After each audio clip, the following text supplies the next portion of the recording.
कृष्ण मनमोहना नमः गोपाल नमः कृष्ण। সংসারে আমাদের জীবনে যখন কোনো সুখ বা দুঃখ আসে, তার জন্য আমরা কাউকে না কাউকে অবশ্যই দায়ী করে থাকি, তাই না? এই ব্যক্তি আমাদের সাথে এরকম কাজ করেছেন, তাই আমার সাথে এমন হলো। ওই ব্যক্তি যদি এমনটা না করতেন, তাহলে আজ আমি ওই স্থানে পৌঁছতে পারতাম।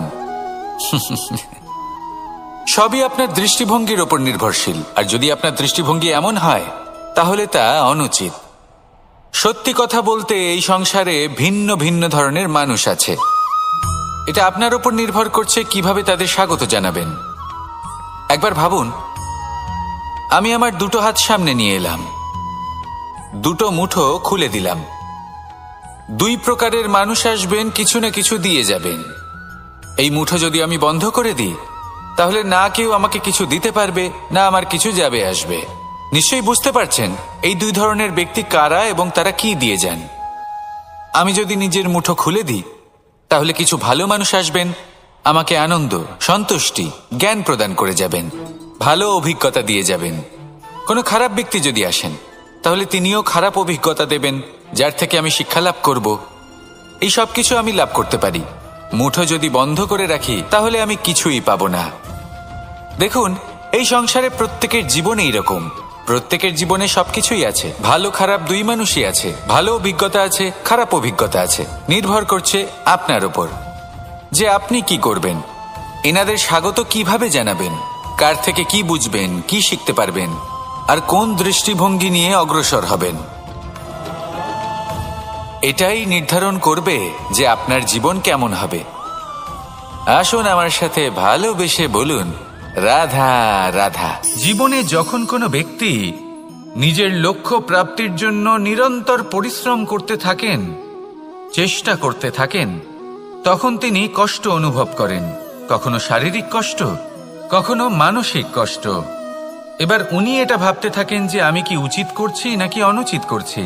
কারণ অন্যদিকে এমন একজন ব্যক্তিও আছেন যিনি একদমই পরিশ্রম, চেষ্টা করছেন না। তিনি মদিরা পান করেন, বিলাসিতায় জীবন কাটান, অলস প্রকৃতির হয়ে ওঠেন, নিদ্রাতে বিলীন হয়ে থাকেন আর ভাবেন যে তিনি সুখ লাভ করছেন। কিন্তু এরকম কেন হয়? কারণ যখন আমরা সৎ পথে থাকি, উচিত পথে চলি, লক্ষ্য প্রাপ্ত করার জন্য চেষ্টা করতে থাকি, তখন আমাদের ভেতরে থাকা নেতিবাচক শক্তি এবং পাপ এই দেহকে ত্যাগ করে দেয়। আর এই অনুভূতিটাই আমাদের দুঃখের অনুভূতি দেয়, কষ্ট দেয়। এবার সেখানে যদি আমরা কুপথে চলি, অনুচিত পথে চলতে থাকি, তাহলে আমাদের ভেতরে থাকা পুণ্য এবং ধনাত্মক শক্তি আমাদের দেহ ত্যাগ করে দেয়। আর এই অনুভূতির কারণেই আমরা সুখ অনুভব করি। কিন্তু কখনো ভাববেন যে এই সুখ বেশি সময় পর্যন্ত থাকে না। সেই জন্য সবসময় মনে রাখবেন, যদি আপনি জানেন যে এটাই আপনার লক্ষ্য, এটাই উচিত পথ, শুভ পথ, তাতে নিরন্তরভাবে এগিয়ে যেতে চেষ্টা করতে থাকুন। এই কষ্ট আপনাকে সুখের পরাকাষ্ঠায় কখন পৌঁছে দেবে তা আপনি জানতেই পারবেন না। আসুন আমার সাথে ভালোবেসে বলুন, রাধা রাধা। প্রত্যেক মানুষ নিজের জীবনে হীরক তথা হীরে এবং দর্পণ এই দুই দেখেছেন। এই দুই হলো সাদা এবং এরা দুজনেই আলোর প্রতিফলন ঘটায় এবং এরা দুজনেই উজ্জ্বল হয়ে ওঠে।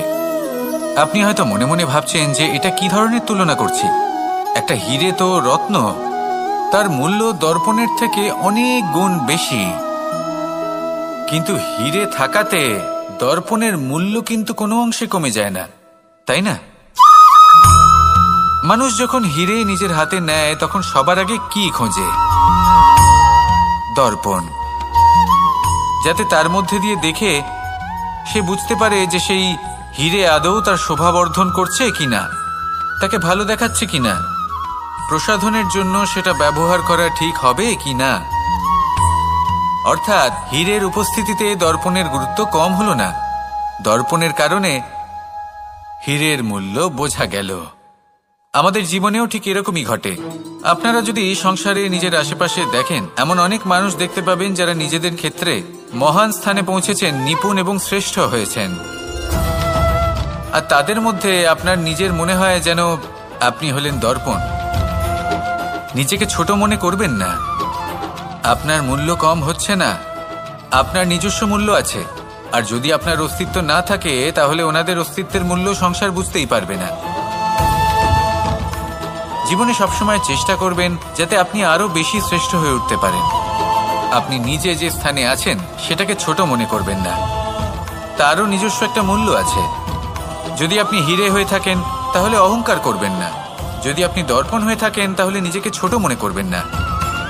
আসুন আর আমার সাথে ভালোবেসে বলুন, রাধা রাধা। মানুষ জন্মগ্রহণ করে, তার সাথে ভয়েরও জন্ম হয়।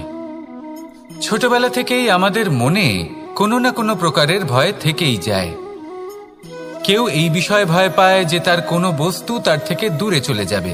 কেউ এই বিষয়ে ভয় পায় যে আমি নিজেকে হারিয়ে ফেলব। কেউ এই ভেবে ভয় পায় যে আমার প্রিয়জনেরা তারা যেন আমার থেকে দূরে না চলে যায়। কেউ এই ভেবে ভয় পায় যে আমরা যেন পথ না হারিয়ে ফেলি, আদি ইত্যাদি। কিন্তু সত্যি কথা বলতে, ভেবে দেখুন এই ভয় বাস্তবে কি? শুধুই একটা মনস্থিতি, আর কিছুই নয়। যা কিছু আপনি জীবনে পেয়েছেন তা একদিন আপনাকে হারাতে হবে। এই জীবন হলো আপনারই, কিন্তু তাও একদিন সমাপ্ত হবে। তাই ভয় পেয়ে কি লাভ? এই ভয় শুধু আপনাকে জীবন যাপন করা থেকে বাধা দিচ্ছে, আর কিচ্ছু নয়। পথ হারিয়ে ফেললেই বুঝতে পারবেন যে নতুন পথ কিভাবে বানাতে হয়। কিছু মানুষকে জীবন থেকে হারালে তবেই আপনি বুঝবেন যে আপনার আপনজনকে। এই ভয়ের কারণে ভীত হয়ে থাকবেন না। এই তারা নক্ষত্র অন্ধকারের অভাবে গুরুত্ব হারায়। শিবকেও মহাদেব হওয়ার জন্য বিষপান করতে হয়েছিল। প্রত্যেক পরিস্থিতি, প্রত্যেক সাফল্য আপনার পরীক্ষা নেবে, তাতে উত্তীর্ণ হওয়া হলো আপনার কর্ম। যখনই আপনি ভয় পাবেন বা সংকটের সম্মুখীন হবেন, তখন সাহসের সাথে তার সম্মুখীন হন। মনে রাখবেন, যে সম্মুখীন হতে জানে, সাফল্য তার সাথে সবসময় থাকে। আসুন আর আমার সাথে ভালোবেসে বলুন, রাধা রাধা। এই সংসারে সবথেকে বেশি কোমল বস্তু হলো রেশম। এই রেশম এতটাই কোমল হয় যে এর পুরো একটা থান শুধুমাত্র একটা হাতে ধরা সম্ভব। কখনো ভেবে দেখেছেন এই রেশম কিভাবে হয়? একটি কীট তার লালার দ্বারা উৎপন্ন হয়। এই কীট সেই রেশমকে পাক দিতে থাকে, পাক দিতেই থাকে, আর আস্তে আস্তে তার মধ্যেই জড়িয়ে পড়ে। শেষে ওর এই সুন্দর অমূল্য সৃষ্টি রেশমের এই সুতো, তার নির্মাণ কার্য পূর্ণ হয়। কিন্তু তাতেই ও নিজে বন্দী হয়ে যায়। নিজেরই মায়াজালের এই বন্দী গৃহে নিজেই ফেঁসে যায়। এবার এই সুতোকে ব্যবহারযোগ্য করে তোলার জন্য এই কীটগুলিকে এই কবচের সাথেই ফুটন্ত জলে ফেলে দেওয়া হয়। এই সংসারে যদি আমাদের স্বপ্ন এই সংসারের দুঃখ হরণ করার জন্য, এই সংসারে সুখ বিতরণ করার জন্য হয়, তবেই আমাদের প্রগতি সম্ভব। যদি আমাদের এই স্বপ্ন শুধুই আমাদের এবং আমাদের স্বার্থ সিদ্ধির জন্য হয়, তাহলে এই স্বপ্ন আমাদের অন্ধ করে দেবে, আমাদের অন্ধকারের পথে নিয়ে যাবে, আর আমরাও সেই কীটের মতো হয়ে যাব।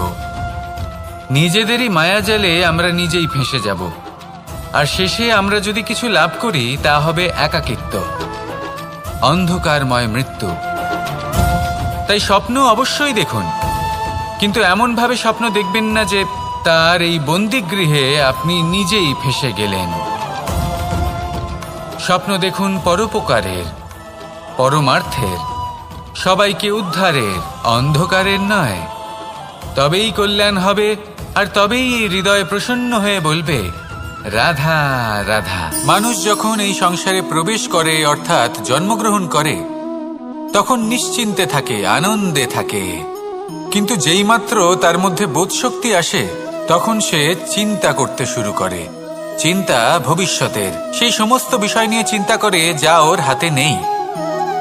তারপর বড় হয়, বিবাহ সম্পন্ন হয়, গৃহস্থ জীবন যাপন করে, তারপর আবার চিন্তায় মগ্ন হয়ে যায়। ভাবে, এই যে আমার পরিবার, আমি কি ঠিকমতো তার খেয়াল রাখতে পারছি? কাল যখন আমি এই সংসার থেকে চলে যাব, তখন আমার এই পরিবারের দেখাশোনা কে করবে? শেষ পর্যন্ত এই পরিবার তো আমারই উত্তরদায়িত্ব।